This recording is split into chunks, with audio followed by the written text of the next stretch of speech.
تقریر میری نہیں چھاپ سکتے. لوگوں نے بہت اصرار کیا تو حضرت نے شرط لگائی کہ 2 آدمیوں کو دکھاؤ اور وہ حرف حرف دیکھ کر کے تصدیق کریں تو چھاپنے کی اجازت. ایک مرکز میں مولانا اظہار صاحب رحمۃ اللہ علیہ اور ایک سہارنپور میں مولانا یونس صاحب دامت برکاتہ. ان 2 کا نام حضرت نے لکھا کہ ان 2 کو پہلے دکھاؤ اور یہ حرف حرف دیکھ کر تصدیق کریں تو چھاپنے کی اجازت ہے, ورنہ نہیں. ایسی لوگ احتیاطیں نہیں کرتے. صاحب تقریر کو تو پتہ بھی نہیں ہوتا, علم چھاپ دیتے ہیں. پھر اس میں اونچی سیدھی باتیں ہوتی ہیں اور وہ قابل اعتراض بن جاتی ہیں. جیسا کہ العرف الشذی ایسی ہی ایک تقریر ہے حضرت شاہ صاحب کی جو طالب علموں نے چھاپ ڈالی ہیں, اور اس میں بہت سی باتیں ایسی ہیں کہ جن پر غیر مقلدین اعتراض کرتے ہیں. اور مولانا عبد الرحمن مبارک پوری نے ان کی جو تحفۃ الاحوذی ترمذی کی شرح ہے, اس شرح میں جگہ جگہ اس عرف الشذی پر اعتراض کیے. عرف الشذی ایک طالب علم کی تقریر لکھی ہو, اللہ جانے اس نے کیا لکھ مارا. وہ کوئی اس پر اعتراض تھوڑے کرنا چاہیے, نہ اس پر اعتراض کرنا چاہیے نہ اس کو حوالے میں پیش کرنا چاہیے. اس لیے آئندہ کے لیے سمجھو حوالہ کیسا دینا چاہیے.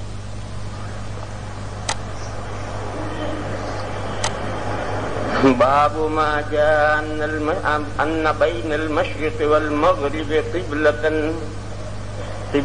یہ انا کا اسم ہے مؤخر. حدیث شریف کی 2 سندیں لا رہے ہیں. پہلی سند جو ہے وہ ابو معاشر کی ہے, وہ سند ٹھیک نہیں. ابو معاشر جو ہیں ان کا وہ کوئی اعلیٰ درجے کے راوی نہیں. پھر اس کے بعد میں دوسری سند لائیں گے مخرمی کی. امام ترمذی فرمائیں گے کہ یہ سند ٹھیک ہے. متن دونوں میں ایک ہے. اس سند سے بھی متن وہی ہے, اس سند سے بھی متن وہی ہے. فرق کیا ہے؟ فرق یہ ہے کہ ایک سند پہنچ رہی ہے حضرت ابو ہریرہ تک, بیچ میں واسطہ ہے ابو سلمہ کا, اور دوسری سند میں واسطہ ہے سعید مقبوری کا. بس اتنا ہی فرق ہے, سند کا فرق ہے, باقی متن ایک ہے.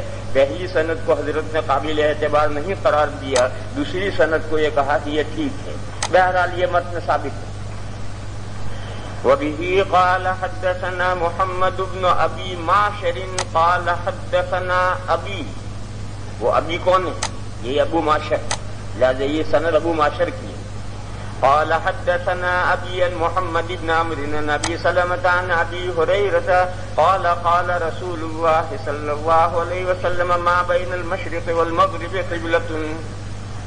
وہ جو مشرق و مغرب کے درمیان ہے قبلہ ہے. یہ حدیث کا ترجمہ کیا, مطلب بعد میں بیان کریں. وبه قال حدثنا يحيى بن موسى قال حدثنا محمد بن ابي معشر مثله, یعنی یحییٰ کی سند بھی یہی ہے. مثلہ کے معنی یہی سند ہے. قال ابو عیسیٰ حدیث ابی ہریرہ قد روی عنہ من غیر وجہ, یعنی اس سند کے علاوہ دوسری سند بھی اس کی ہے.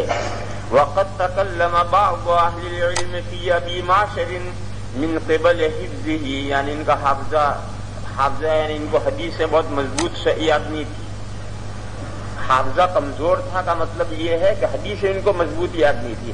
یوں حافظہ چاہے کتنا ہی قوی ہو, ساری دنیا کی باتیں یاد ہوں, لیکن اگر حدیث سے صحیح یاد نہیں ہے تو یہ حافظے کی کمزوری کہلائے گی. تو حافظے کی کمزوری سے مراد ہے حدیث شریف کے یاد ہونے کے اعتبار سے. وقد تکلم بعض اہل العلم فی ابی معشر من قبل حفظہ. اب کوئی سوال ہے کہ جب حافظہ کمزور تھا تو اس سند سے اور اس سند سے متن تو ایک ہے. جواب ہے کہ متن سے بحث نہیں, سند سے بحث ہے. سند کا یاد ہونا یہ بھی حدیث کا یاد ہونا ہے. اس لیے یہ راوی جو سند پیش کرتا ہے اس کا چونکہ اس کو حدیث سے صحیح یاد نہیں تھی, اس لیے ممکن ہے اس سند میں گڑبڑ کی ہو. واسمہ نجیح مولا بنی ہاشم, یہ راوی کیسا ہے؟ حافظہ تو حدیث ہے تو اس کو ٹھیک سے سند یاد نہیں تھی ٹھیک سے. فرماتے امام بخاری فرماتے ہیں کہ میں اس راوی کی روایت سبق میں نہیں بیان کرتا. دوسرے محدثین اپنے سبق میں اس راوی کی روایتیں بیان کرتے ہیں, میں نہیں بیان کرتا. لا اروی کا مطلب یہ ہے کہ میں سبق میں طالب علموں کے سامنے اس راوی کی حدیثیں نہیں بیان کرتا. قال محمد لا اروی عنہ شیئا وقد روى عنہ الناس. قال محمد, امام بخاری نے فرمایا کہ اس حدیث کی دوسری سند جو آگے آ رہی ہے وہ ٹھیک. قال محمد وحديث عبد الله بن جعفر المخرمي عن عثمان بن محمد الأخنسي عن سعيد المقبوري عن أبي هريرة أقوى وأصح من حديث أبي معشر وبه قال حدثنا الحسن بن بكر المروزي قال حدثنا المعل بن منصور قال حدثنا عبد الله بن جعفر المخرمی. یہ ان کے دادا پر دادا کی طرف نسبت ہے. مخرمہ ایک صحابی ہے، ان کی طرف نسبت ہے. عن عثمان بن محمد الاخنسی، یہ بھی دادا پر دادا کی طرف نسبت ہے. عن سعید المقبوری عن ابی ہریرہ عن النبی صلی اللہ علیہ وسلم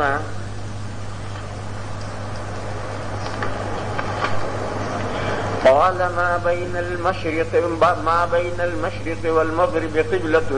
حدیث پوری ہو گئی. وإنما قيل عبد الله بن جعفر المخرمي. ان کی یہ نسبت المخرمی کیوں ہے؟ لأنه من ولد المسور ابن مخرمة. یہ مسور صحابی ہیں، ان کے جو ابا ہیں مخرمہ یہ صحابی نہیں ہے، ان کی طرف یہ نسبت ہے. لأنه من ولد، یہ ولد لفظ ہے، ولد نہیں. لأنه من ولد المسور ابن مخرمة. قال أبو عيسى هذا حديث حسن صحيح وقد روي عن غير واحد من أصحاب النبي صلى الله عليه وسلم ما بين المشرق والمغرب قبلة. ما رہ گیا اس میں، یعنی یہ حضور سے بھی مروی ہے اور متعدد صحابہ سے بھی یہ بات مروی ہے. منهم عمر بن الخطاب وعلي بن أبي طالب وابن عباس.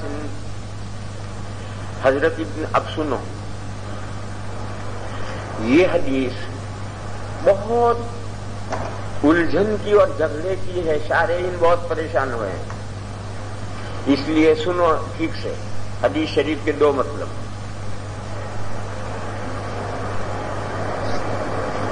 پہلا مطلب یہ ہے مدینہ منورہ میں قبلہ ہے جانب جنوب، جیسے ہمارے ہندوستان میں قبلہ ہے جانب مغرب. مدینہ میں قبلہ ہے جانب جنوب، یہ بیچ کا دروازہ جنوب سمجھو.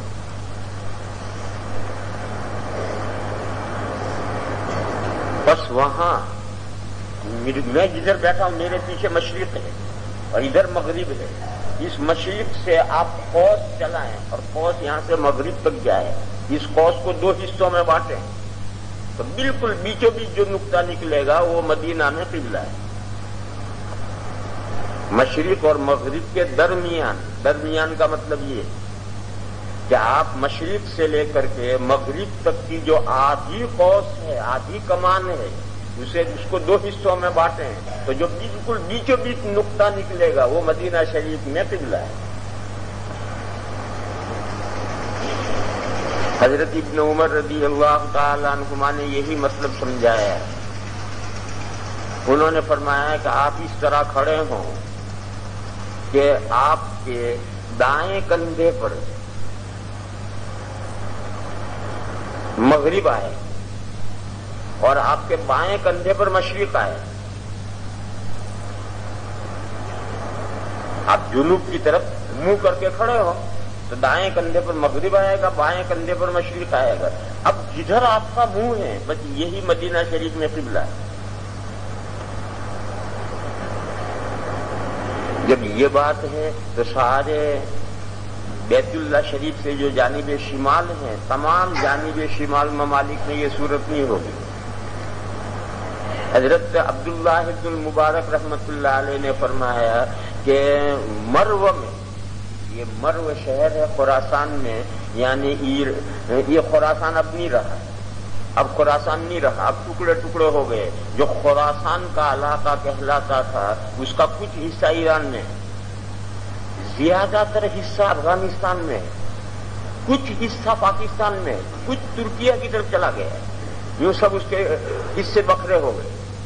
ایسا ہی سمجھو جیسے یو پی کا ایک علاقہ تھا اودھ، اب وہ نہیں رہا اودھ، وہ ٹکڑے ہو گئے، الگ الگ ضلع بن گئے. کچھ زیادہ حصہ لکھنؤ ضلع میں ہے، کچھ بارہ بنکی کی طرف چلا گیا، کچھ ادھر ہردوئی کی طرف چلا ہے. یوں اس کے اودھ کے حصے بکھرے ہو گئے. آج اودھ کے نام سے کوئی جگہ متعین نہیں، یعنی کسی زمانے میں اودھ ایک مستقل علاقہ تھا. جیسا کہ اب مغربی یو پی اور مشرقی یو پی یہ دو مستقل علاقے ہیں، ایسا اودھ ایک علاقہ تھا جو اب نہیں رہا، اب ضلعوں میں ابلٹ گیا. اسی طریقے پر یہ خراسان ایک علاقہ تھا جو اب نہیں رہا، اب ملکوں میں بٹ گیا، کوئی حصہ ادھر آ گیا، کوئی حصہ ادھر آ گیا. اس خراسان کا ایک شہر ہے مرو، حضرت عبد الواحد المبارک رحمۃ اللہ علیہ وہیں کے رہنے والے ہیں، اور اس کی طرف نسبت آتی مروزی، حضرت عبد المبارک مروزی. یہ جو مرو ہے یہ بھی قبلے مکہ سے جانب شمال ہے. جب جانب شمال ہے تو مرو کا قبلہ جانب جنوب. لیکن حضرت نے فرمایا کہ مشرق اور مغرب کا بالکل درمیانی نقطہ مرو میں قبلہ نہیں، بلکہ بایاں کندھا کدھر ہوگا؟ مشرق کی طرف. ادھر یوں ذرا گھومو، تیاسر کے معنی ہے ذرا بائیں طرف گھومو. یہاں سے بالکل بیچوں بیچ تو ہے مدینہ میں، اور مرو میں بالکل بیچوں بیچ نہیں، بلکہ بائیں طرف یوں تھوڑا گھومو تو یہاں آئے گا قبلہ. غرض یہ سب اقوال کا حاصل ایک، ان بزرگوں نے یعنی حضرت ابن عمر نے اور حضرت عبداللہ ابن المبارک نے اس حدیث شریف کا مطلب یہ سمجھا ہے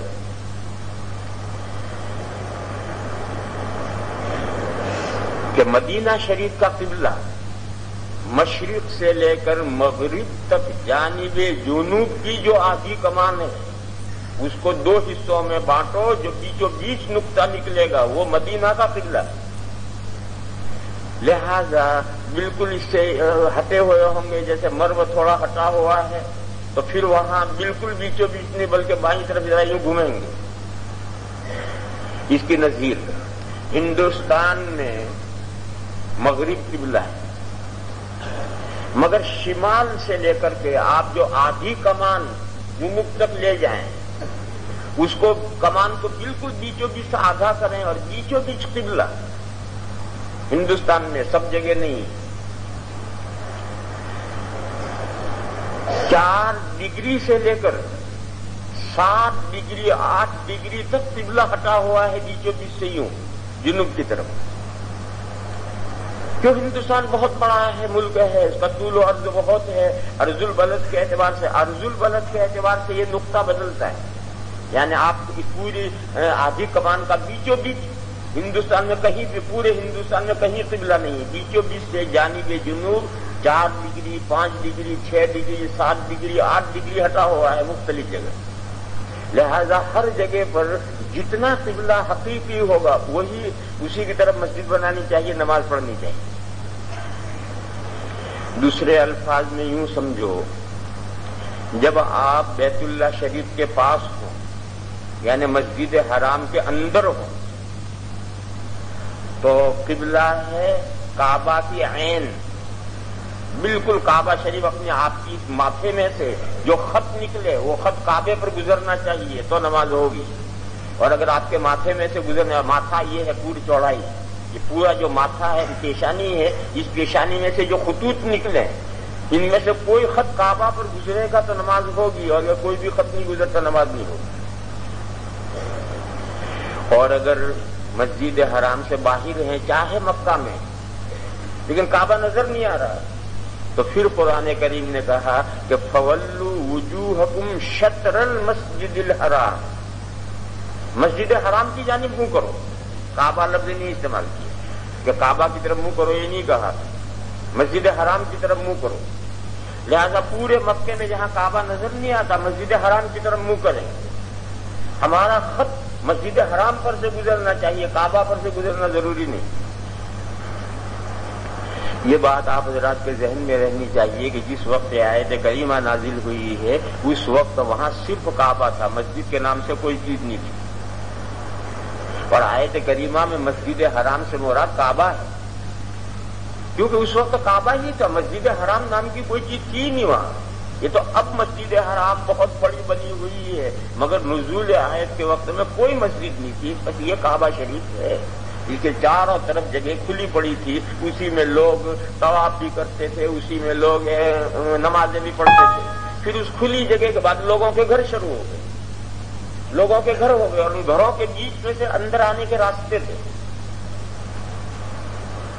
لہذا آیت کریمہ میں مراد کعبہ شریف ہے. مگر وہی لفظ ہے العبرۃ لعموم اللفظ لا لخصوص المورد. جب کعبہ شریف مراد ہے تو قرآن نے کعبہ لفظ کیوں نہیں استعمال کیا؟ عام لفظ کیوں استعمال کیا؟ جب عام لفظ استعمال کیا گیا ہے تو حکم عام ہے. اب جو مسجد حرام بن گئی ہے وہ اس آیت کا مصداق ہے. اگرچہ یہ مسجد حرام نزول آیت کے وقت نہیں تھی، مگر کیونکہ قرآن نے کعبہ لفظ کے بجائے عام لفظ مسجد حرام استعمال کیا، لہذا جب لفظ عام استعمال کیا تو حکم عام ہو گیا. وہی قاعدہ العبرۃ لعموم اللفظ لا لخصوص المورد کہ آیت نازل ہوئی اس وقت جو صورت حال تھی اس کا اعتبار نہیں، کیونکہ آیت نے لفظ عام استعمال کیا. بہرحال یہ مسئلہ ہے کہ مکہ مکرمہ میں کہیں سے بھی منہ کرنا ہے مسجد حرام کی طرف، اور مسجد حرام کے اندر ہوں تو منہ کرنا ہے کعبہ کی طرف. پھر مکہ سے باہر ساری دنیا میں صرف حضرت امام شافعی علیہ الرحمہ اکیلے یہ فرماتے ہیں کہ دنیا میں کہیں بھی آپ ہوں تو نماز میں عین کعبہ کی طرف، مسجد حرام بھی حضرت نے لفظ نہیں استعمال کیا بلکہ کہا عین کعبہ کی طرف نماز پڑھنا ضروری ہے ورنہ نماز نہیں ہوتی. یہ بات صرف حضرت امام شافعی علیہ الرحمہ کی ہے اور بڑی عجیب و غریب بات ہے، دنیا میں کوئی اس پر عمل نہیں کر سکتا. یہ ایسا ہی ہے جسے پیچھے نظیر گزری ہے کہ حضرت نے فرمایا کہ مکھی کے پر کے برابر بھی نجاست آدمی کے بدن پر اگر ہے تو نماز نہیں ہوگی. وہاں ہم نے کہا تھا کہ اللہ جانے یہ شواف بیت الخلا کیسے جاتے ہوں گے، جب بیت الخلا جائیں گے تو مکھیاں نہ کر بیٹھیں گی. تو جیسا وہ ناممکن العمل مسئلہ ہے ایسا ہی یہ بھی ناممکن العمل مسئلہ ہے کہ دنیا میں آپ کہیں بھی ہوں عین کعبہ کی طرف آپ کو نماز پڑھنی ہے ورنہ نماز نہیں ہوگی. اور شوافے بھی اس پر عمل نہیں کر سکتے، ناممکن بات. حضرت امام شافعی علیہ الرحمہ کے علاوہ تمام فقہا یہ کہتے ہیں کہ ساری دنیا میں سے کعبہ بھی نہیں، مسجد حرام بھی نہیں، بلکہ جہت کعبہ، جہت کعبہ کی طرف، جدھر کعبہ کی جہت ہے. جہت کعبہ کا کیا مطلب؟ جہت کعبہ کے دو مطلب ہیں. اب دیکھو حدیث کے دو مطلب ہو جائیں گے. جہت کعبہ کے دو مطلب ہیں. ایک مطلب تو یہ ہے کہ زیادہ سے زیادہ آپ کوشش کر کے وہ حقیقی نقطہ معلوم کریں جدھر کعبہ ہے. اور ایک یہ ہے کہ آپ کے ملک میں کعبہ جس جہت میں ہے اس جہت میں آپ کا منہ ہو جائے گا تو نماز ہو جائے گی. جہت بدل جائے پھر نماز نہیں ہوگی. مثلا ہندوستان میں کعبہ ہے جانب مغرب تو کوئی یوں کھڑا رہے، یوں کھڑا رہے، یوں کھڑا رہے، یوں کھڑا رہے، نماز ہو جائے گی. لیکن بالکل یوں کھڑا رہے اور دیکھنے والا کہے کہ اس کا منہ تو شمال کی طرف ہے، اب نماز نہیں ہوگی. وہاں سے یوں کھڑا رہے، یوں کھڑا رہے، یوں کھڑا رہے، نماز ہو جائے گی. لیکن بالکل یوں کھڑا رہے اور دیکھنے والا کہے کہ اس کا منہ تو جنوب کی طرف ہے، اب نماز نہیں ہوگی. لہذا جنوب سے لے کر شمال تک یہ مغرب کی جانب جو آدھی قوس ہے یہ پوری آدھی قوس قبلہ ہے. اسی کو دوسرے الفاظ میں یوں کہو کہ 45 ڈگری انحراف معاف ہے. 45 ڈگری سے کم، 45 ڈگری سے کم انحراف معاف ہے. یعنی باب الظاہر کی طرف قبلہ ہے تو وہاں سے 45 ڈگری سے کم انحراف معاف ہے. اور بالکل 45 ہو گئے تو آپ کا منہ شمال کی طرف ہو گیا. ادھر 45 ڈگری تک اس سے کم انحراف معاف ہے اور بالکل 45 ہو گئے تو آپ کا منہ جنوب کی طرف ہو گیا، اب نماز نہیں ہوگی. تو اب حدیث شریف کے دو مطلب ہوئے. مدینہ شریف میں مشرق اور مغرب کے درمیان میں قبلہ ہے، یعنی مشرق سے لے کر مغرب تک آدھی کمان قبلہ ہے. کہیں بھی آپ نماز پڑھ لیں، ادھر انحراف ہو جائے ادھر انحراف ہو جائے، نماز معاف ہے. لیکن اگر مغرب کی طرف منہ کریں یا مشرق کی طرف منہ کریں اب نماز نہیں ہوگی کیونکہ جہت بدل گئی. تو کعبہ کی جہت کی طرف نماز پڑھنی ضروری ہے اور جہت ہوتی ہے آدھی کمان. ایک مطلب تو یہ ہوا کہ مشرق اور مغرب کے درمیان قبلہ ہے یعنی جہت کعبہ. مدینہ میں جہت کعبہ ہے جنوب، مدینہ میں جہت کعبہ ہے جنوب. اب جنوب کی طرف نماز پڑھیے، اتنا انحراف ہو جائے کہ آپ کا منہ مغرب کی طرف ہو گیا، اتنا انحراف ہو جائے کہ آپ کا منہ مشرق کی طرف ہو گیا، اب نہیں ہوگی نماز. جب تک آپ کا منہ مغرب اور مشرق کی طرف نہ ہو جائے وہاں تک آدھی کمان جو ہے وہ پورا قبلہ ہے، 45 ڈگری ادھر اور 45 ڈگری ادھر، اس سے تھوڑا کم، 45 ڈگری سے کم محراب میں آپ ہیں۔ اور دوسرا مطلب ہے کہ نہیں، یہ مطلب نہیں ہے، بلکہ آپ مشرق سے مغرب تک کی کمان کو 2 حصوں میں تقسیم کیجیے، اور جو بالکل بیچوں بیچ نقطہ نکلے وہ مدینہ کا کعبہ ہے۔ مدینہ میں قبلہ وہ بیچوں بیچ کا نقطہ ہے، اسی لیے حضرت ابن المبارک نے مروہ کے لیے تھوڑا تیاسر بائیں طرف گھومنے کو اختیار کیا۔ یہ حدیث کے 2 مطلب ہیں اور دونوں صحیح، حدیث کے 2 مطلب ہیں اور دونوں صحیح۔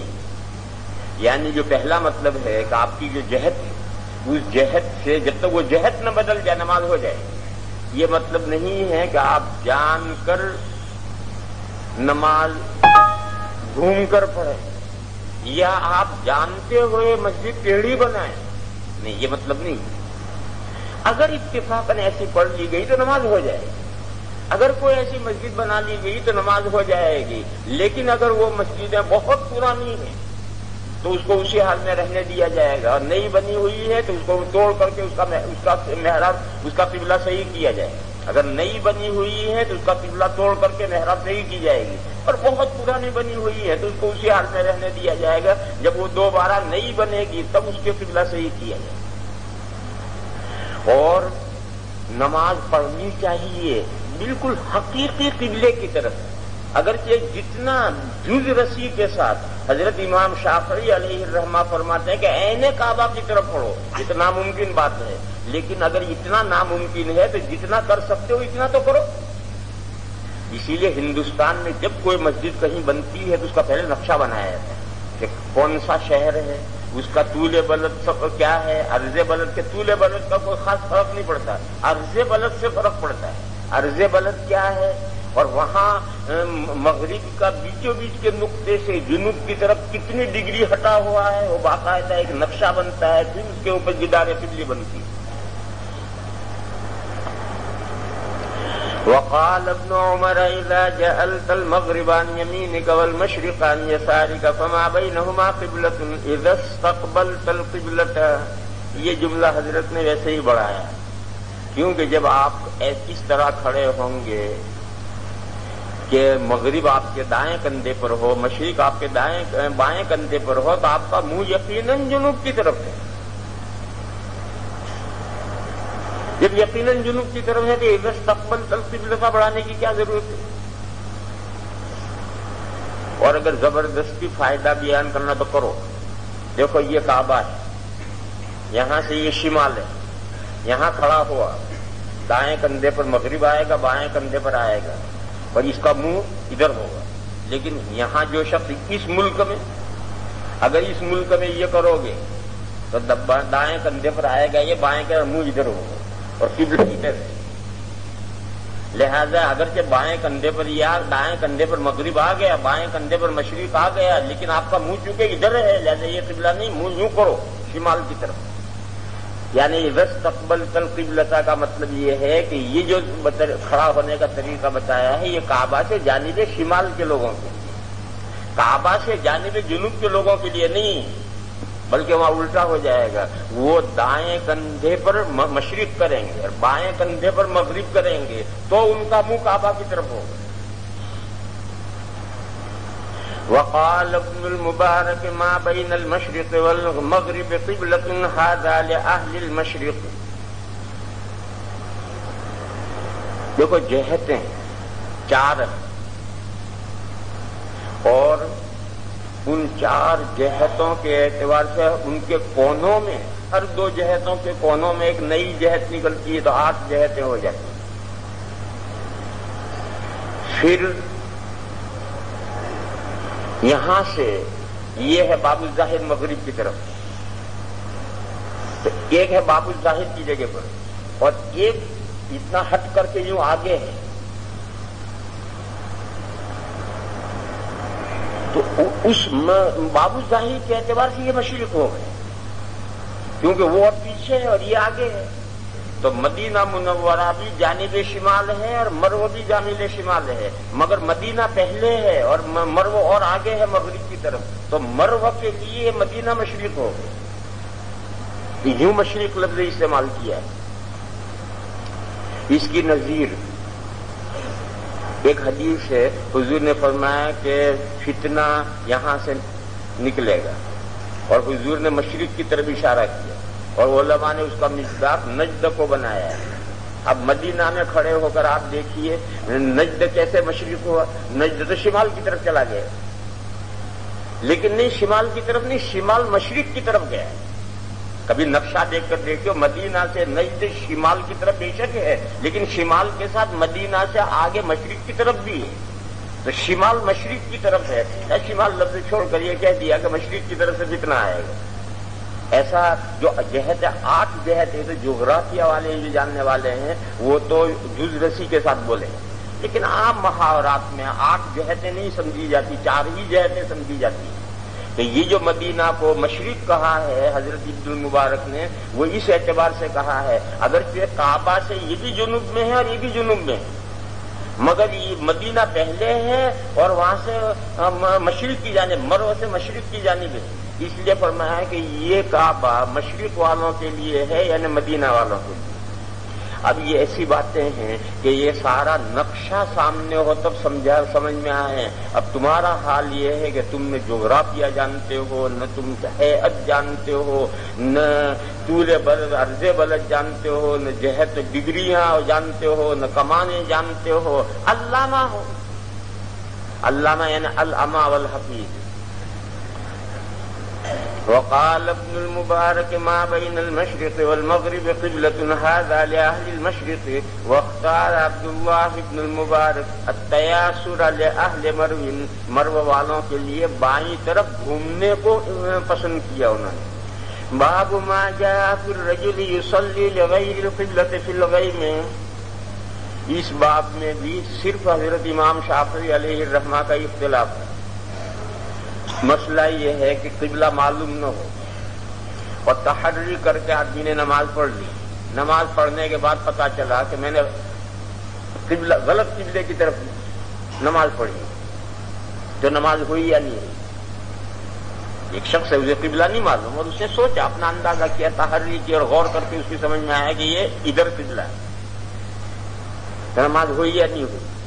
اگر نماز پوری ہونے تک تحری نہ بدلی ہو اور نماز پوری ہونے کے بعد ظاہر ہوا کہ غلط جہت کی طرف نماز پڑھی گئی ہے، تو نماز ہو گئی، آدھے کی کوئی ضرورت نہیں۔